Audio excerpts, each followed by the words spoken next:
I want to try to show you like how I would look through each of these things for my own specific site that I am interested in. So I am very interested in the history of education in DC, and that includes all of its historic schools and schoolhouses. So the one that we're going to look at today is the Jesse Reno School. I have the address there, and I know it is in Tenleytown. So first, what I want to do is I want to look at History Quest, like I had mentioned. Go to History Quest.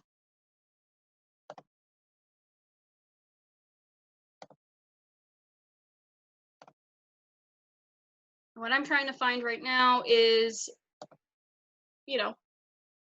I want to learn more about who used the school and like who is the community that used the school. So let's see. So I go and I'm going to search for 820 Howard Street, Northwest. There it is. It takes me right to it. And I will click on it. And here's the information I was looking for. So the Jesse Lee Reno School. I'm going to make a note of the square and the lot number because I want to look at maps and I want to see maybe if there's anything in the records for the permit, like I had just showed you with the square and the lot number. I see that it was built in 1903. So I'm going to make a note of that because that might help me with when I'm looking at some of the other maps and also looking at newspapers. So that way I'm not looking all the way back and or all the way like before 1903 and trying to find something about the Jesse Reno School. Now I know it was built in 1903. And looking at the source, the public school buildings of the District of Columbia. So that's kind of the source. From here, I would probably go to the Charles Sumner School if it was open, because I know that they have all of the records for the DC public schools there.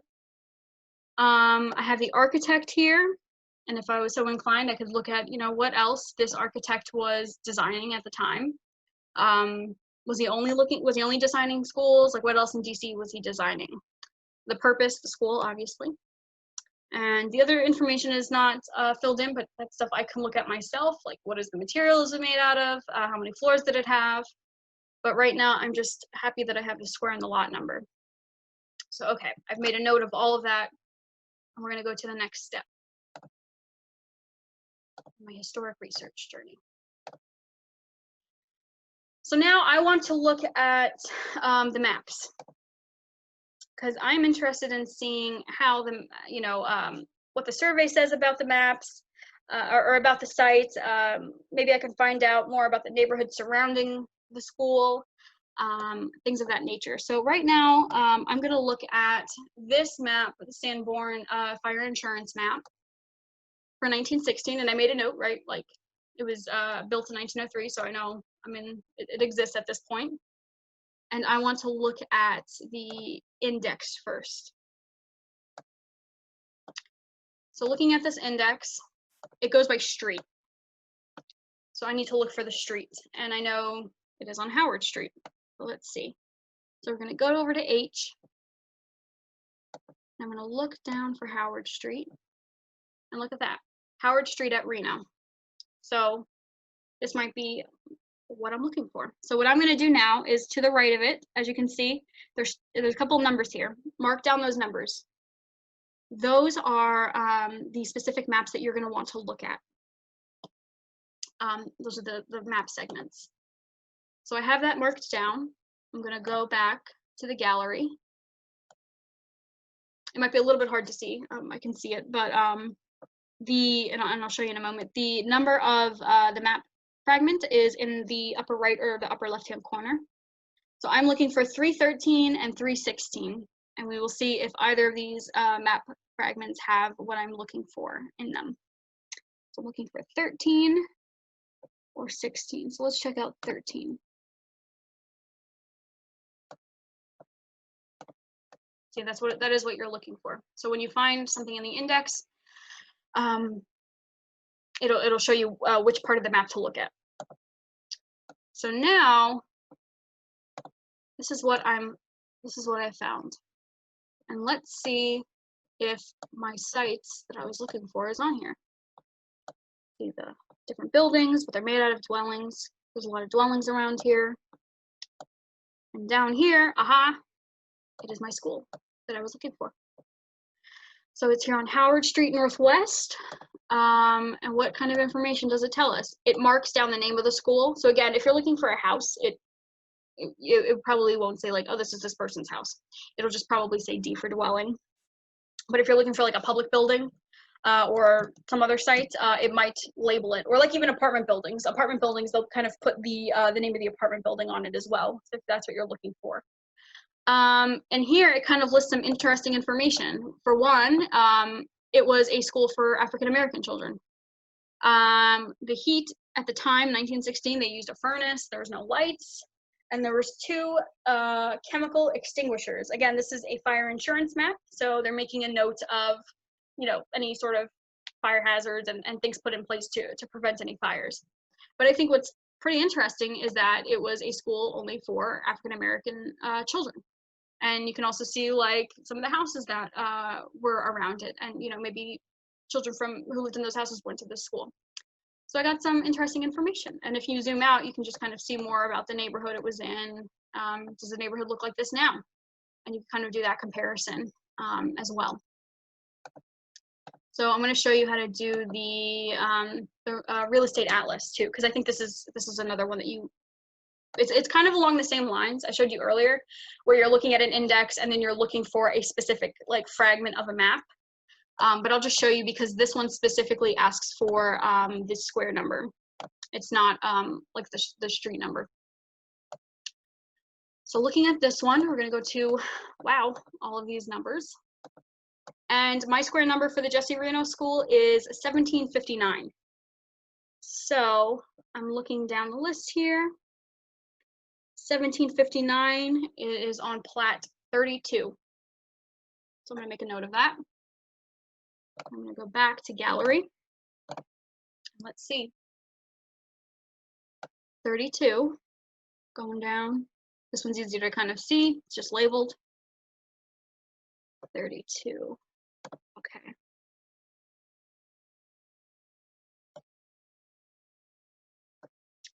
So this one is like way more detailed, and you can see it's kind of like brought out more. It's not like it's not so much like the insurance map where they were doing surveys on like specific buildings. Like this is like a real estate atlas, which is why again it is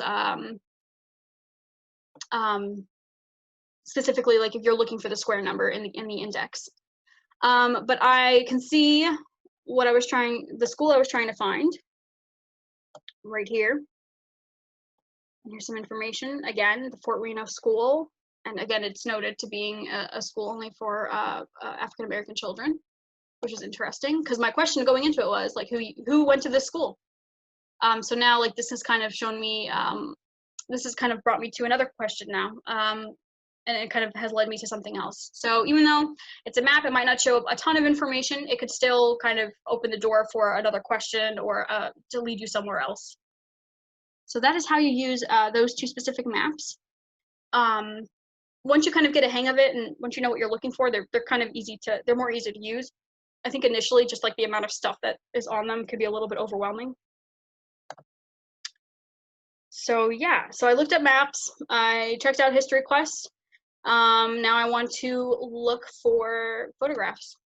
What did this school look like back in the day? So keyword search. So I want to look for the Reno School. And let's see if I'll be able to find something. Oh, there we go.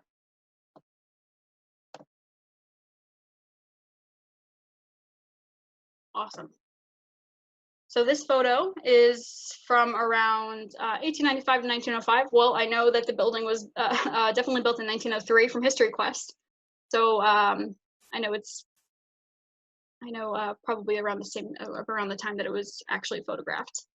It has all of the kind of basic information. Reno School on Howard Street in Fort Reno. So, Fort Reno. I would mark that down. Because what does that mean? That's the name of the town, right? It again, it shows you kind of these search terms, like these general search terms that might be helpful if you're just trying to look at stuff that's relevant to or related to what you're searching for. And I will say this, if you want to go visit the Historical Society, like once it's opened again, do some like initial research online first if you're gonna look for photographs or anything else in the collection, and make a note of the call number and the catalog number and the additional identifier and put that on a list somewhere, because when you're making your appointment with them, they're gonna ask for the call number and the identifier and everything, and even throw in the title or the collection name as well.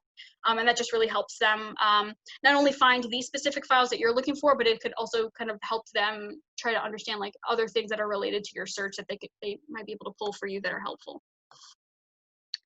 So I want to look at Fort Reno. Oh, look at that. We have kind of a lot of different stuff. Reno Neighborhood History Project records, American Architect, shows like pictures relevant to the neighborhood I was interested in. See, these icons here means it is not digitized, but again, make a note of the collection number and the identifier because they should have it in their collection. They'll be able to pull it for you. But I found a picture of the school I was looking for, and I'm very happy.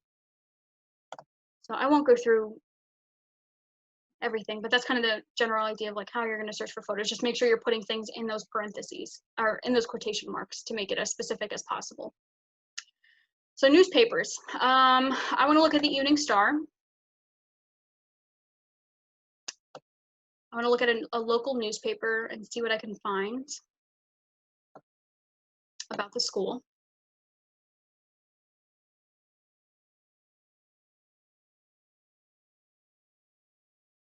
Because part of my question was like, what was the school used for? Was it only a place where teaching happened, or did the community use it for other things? You see, like as you're kind of getting more into it, like more questions are going to pop up, which makes it very fun, and it kind of broadens like your search a little bit. And again, when we're trying to get things landmarked, these are the questions that we're thinking of. We're kind of starting somewhere specific, and then we're like growing it out, and then we have like other questions that are popping up, other ways that it is significant. So I want to look for the Jesse Reno School. Again, I'm going to put it in parentheses. And I want to search. And again, you can do it specifically by year. You do it specifically by month and day. No results for the Jesse Reno School. That is okay. Just try out different things. I'll try out the Reno School. See if we've got anything for that.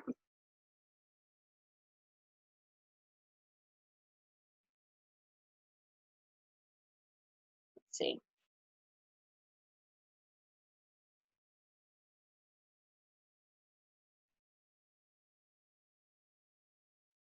And again, what I like to do is I always like to start with like oldest. I want to find out whatever like the oldest kind of reporting on the site that I'm looking for. Again, if you're looking for a specific year, like choose that specific year. But again, I'm just trying to figure out trying to find out anything I can about this school. Jesse Reno School. So we have a couple of different things that popped up. And what you can do here, this is a really great resource because you can save these pages. You can save them, you can email them to yourself, you can bookmark them. So here it highlighted the Jesse Reno School.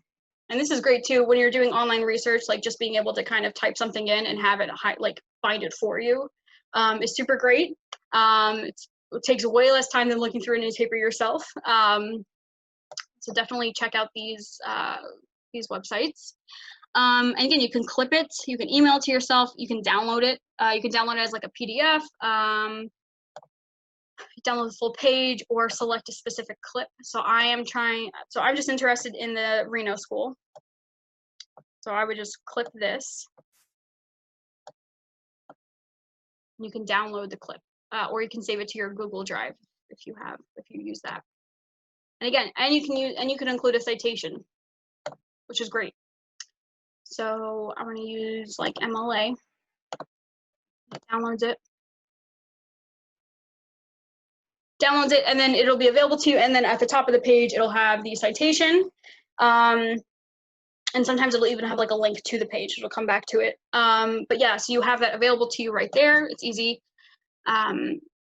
easy to save, you know, finding out new things about the school. Definitely look at newspapers.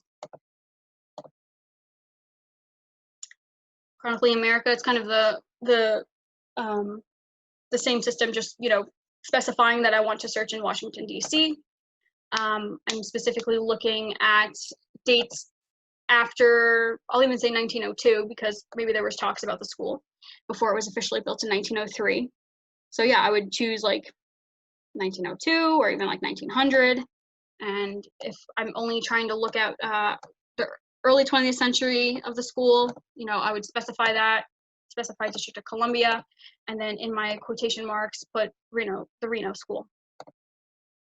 And same thing as with the Evening Star, you can save the clip, and you can or email it to yourself, which is great. So, and this is just an example of the app entry on the app that I showed you, and you can look at the nomination form for yourself if you would like to look at that. But just from looking online at all these couple of sources I've shown you, I've been able to find quite a few things. You know, on History Quest, I found out like the year it was built. I found out like the architect, the original use for the building.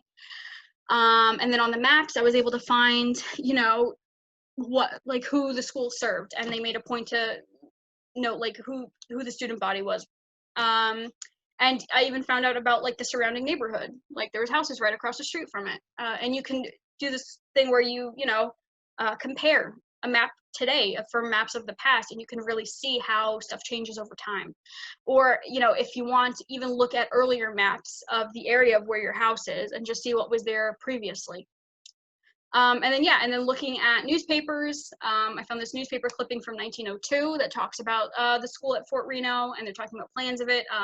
They found a site for the school, and they mentioned who it would be serving, the Reno community. And then, yeah, and then on some of the photo websites, I was able to find a great historic photo of it.